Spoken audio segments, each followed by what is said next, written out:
Diputada.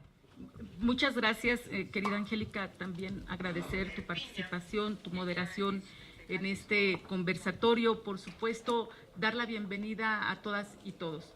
El que estemos aquí reunidas y reunidos no es casualidad.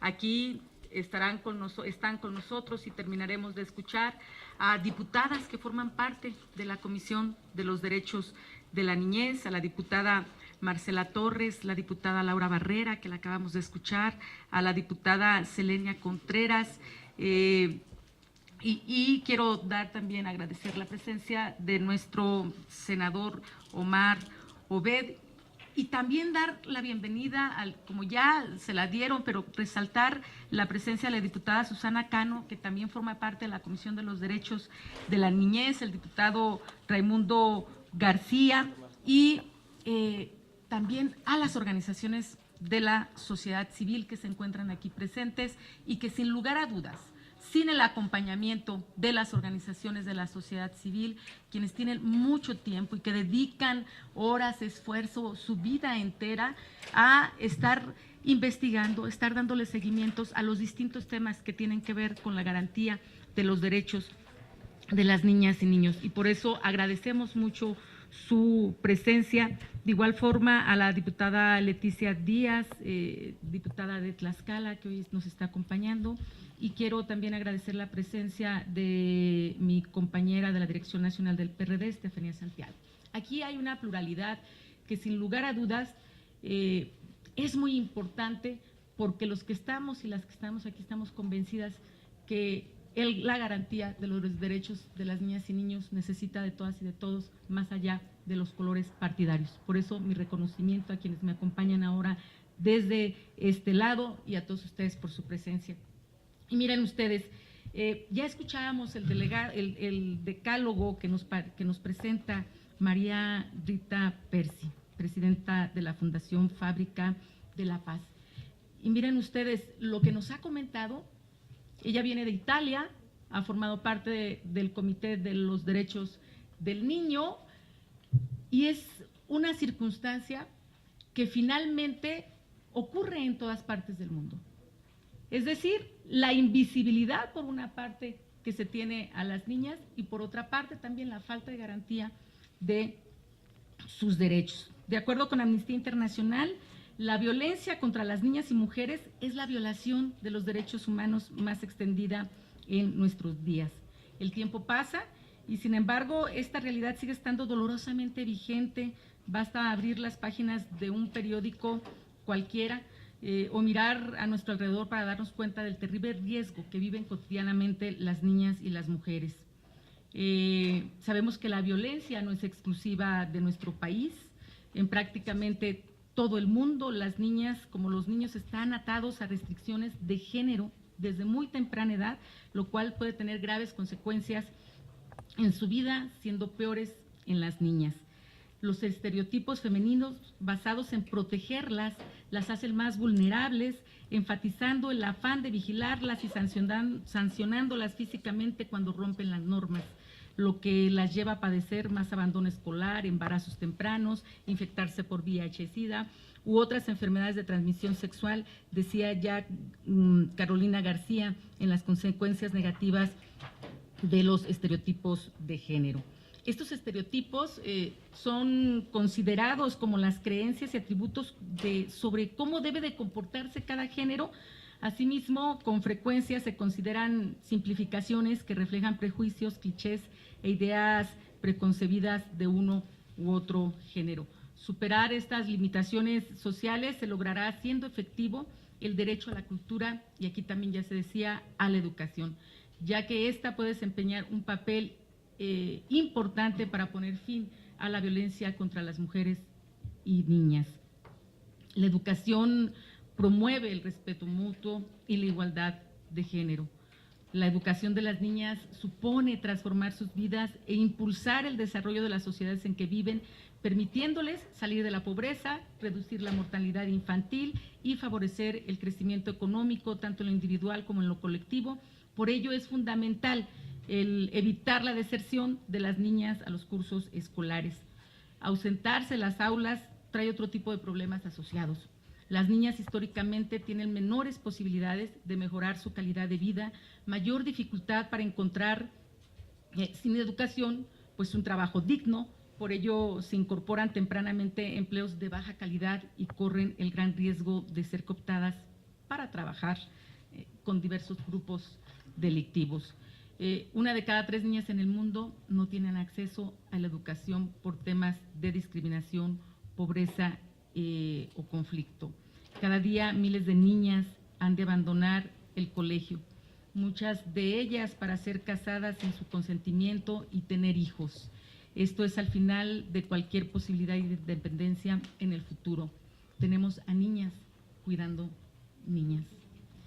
En muchos casos, detrás del bajo rendimiento académico o el abandono de las clases, existe un problema personal, familiar o social que debe ser atendido. Por eso es importante dar seguimiento a la niña o niño que abandona las aulas. Tradicionalmente a las niñas se les inculca la obligación de realizar los quehaceres del hogar y el cuidado de su familia. Esto les impone límites mentales que influyen, por ejemplo, a la hora de elegir una profesión o establecerse metas. Está comprobado que las niñas son uno de los grupos más marginados y discriminados por edad y por género, además de volverse invisible en todas las facetas de su vida.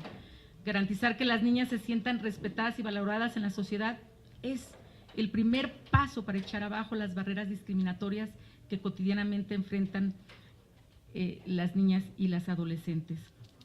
Sin duda, en el hogar, sitio donde debiera de haber confianza, seguridad y paz, es uno de los lugares también con más inseguridad para nuestras niñas y niños.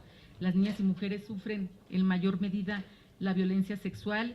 En muchos casos, un familiar cercano, una persona de confianza es el agresor, dejándoles secuelas psicológicas y en ocasiones la responsabilidad de un embarazo prematuro.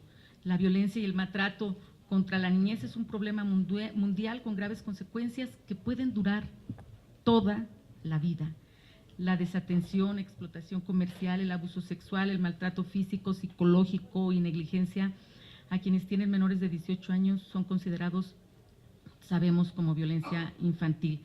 De acuerdo con el estudio de la encuesta de cohesión social para la prevención de la violencia y la delincuencia del 2014, en México, 4 de cada 10 niñas y niños entre 12 y 17 años de 47 ciudades en México son víctimas de delito o maltrato. Ninguna niña o niño debe de experimentar violencia física o psicológica. No obstante, 63% de niñas, niños y adolescentes de 1 a 14 años de edad han experimentado al menos una forma de castigo psicológico o físico por miembros de su hogar. Esto es, 6 de cada 10 niñas, niños y adolescentes experimentó recientemente algún tipo de disciplina violenta. En el caso de las niñas y niños entre 6 y 11 años, la violencia puede manifestarse con mayor frecuencia dentro de su escuela, lo cual limita sus capacidades para beneficiarse plenamente de las oportunidades educativas. La violencia dentro de la escuela puede tomar muchas formas. El acoso entre compañeros de clase es la violencia más común. Los niños son más propensos a sufrir violencia física y amenazas, mientras que las niñas suelen ser víctimas de acoso psicológico, acoso al ser excluidas de círculos sociales o amistades o verse involucradas en rumores. La violencia tiende a naturalizarse y se presenta debido a la previa socialización de los padres en un ambiente de violencia en el que las personas aprenden una forma específica y violenta de enfrentar el estrés situacional como una pauta de conducta normalmente utilizada que la niña o niño tenderá a repetir o aceptar en la edad adulta. También la condición de vulnerabilidad en las niñas y niños incluye la debilidad física y la dependencia que les impide afrontar con mayor fuerza y poder de los adultos que abusan de ellos y aceptar el contacto involuntario con sus maltratadores familiares sin tener reales opciones para alejarse o terminar con ese trato. La violencia contra las niñas y adolescentes no puede explicarse sin la tolerancia sociocultural a la violencia en general y a la de género en particular, por lo que además de cambios profundos en la legislación nacional, así como el reconocimiento absoluto a los derechos humanos, se requiere de un trabajo constante para transformar el orden sociocultural. A pesar de las mejoras en la legislación nacional sobre los derechos, el mayor entendimiento que tiene la desigualdad de género en las oportunidades y los argumentos sobre igualdad y diversidad, las oportunidades de las niñas para desarrollar el conocimiento y la confianza para convertirse en ciudadanas económicamente activas siguen siendo considerablemente menores que la de los niños. Por ello, sostenemos que para mejorar las posibilidades económicas de las niñas se requiere inversiones estratégicas que confronten las causas fundamentales de la desigualdad y los prejuicios que enfrentan en sus primeros años de formación, entre ellos identidad legal. Las niñas necesitan la prueba formal de su identidad, un certificado de nacimiento que les permita ser tomadas en cuenta y tener acceso a su formación académica, a su ciudadanía, al crédito, al iniciar un negocio, competir, un trabajo en futuro, pero inicia con la identidad legal. El capital humano, las niñas necesitan tiempo y espacio para ser niñas de maneras que puedan crecer, aprender y desarrollar sus destrezas. Capital social, las niñas necesitan amistades, tutores y la libertad de construir sus redes sociales. Capital material, las niñas necesitan ser vistas como futuras actoras económicas que tienen derecho a la propiedad, a los activos y a la tierra. Sabemos que la Convención sobre los Derechos del Niño es la base internacional para el resguardo de los derechos de las niñas y niños, ya que aun cuando son físicamente diferentes, todos tienen los mismos derechos, como ya nos los mencionaba la diputada Laura. De ahí que a partir de la promulgación de la Ley General de los Derechos de Niñas, Niños y Adolescentes en 2014, podemos generar un cambio social, dando prioridad al interés superior de la niñez, que coloca más de 39 millones de niñas, niños y adolescentes al centro de las políticas públicas que les atañe.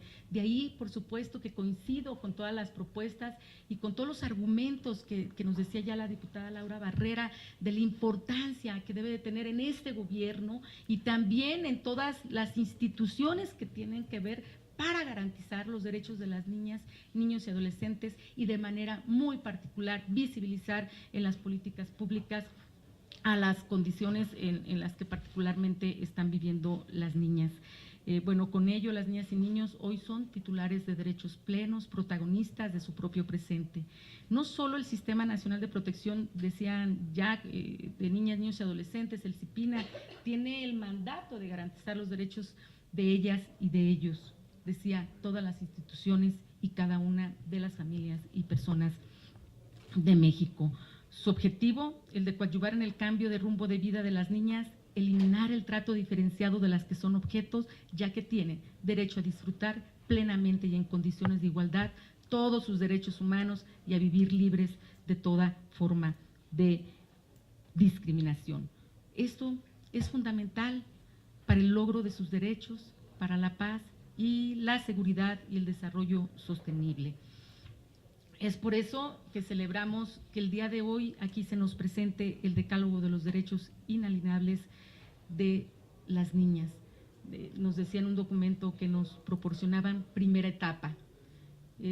Nosotros deseamos que esto en verdad permee en cada uno de nosotras, de nosotros, en cada uno de los países en donde se esté presentando y en tanto tengan la certeza, y lo sé porque son mujeres comprometidas, las diputadas que hoy estamos participando en este evento y otras como Mariana Rodríguez y otras como la diputada también, es decir, hoy hemos tomado la definición, digo hoy en términos de que estamos ya trabajando en ese sentido para visibilizar, garantizar los derechos de las niñas y niños y particularmente de las niñas. Es por eso que nos comprometemos de manera particular a asumir esta agenda, a asumir este decálogo, para que de los distintos espacios de nuestra participación podamos impulsar distintas acciones, distintas iniciativas y que sigamos exigiendo a quien sea. No importa quién esté al frente ahora del gobierno, no importa quiénes sean las diputadas y diputados, no importa quiénes estén gobernando en los distintos estados, a todos aquellos que tengan una responsabilidad, exijamos la garantía de los derechos de niñas, niños y adolescentes para transformar esa canción que aquí en México algunos conocemos, del arroz con leche, me quiero casar con una señorita que sepa casar, que la transformemos en el otro arroz con leche que me encontré. Arroz con leche, yo quiero encontrar a una compañera que quiera soñar, que cree en sí misma y salga a luchar por conquistar sus sueños de más libertad. Muchas gracias. Muy bien.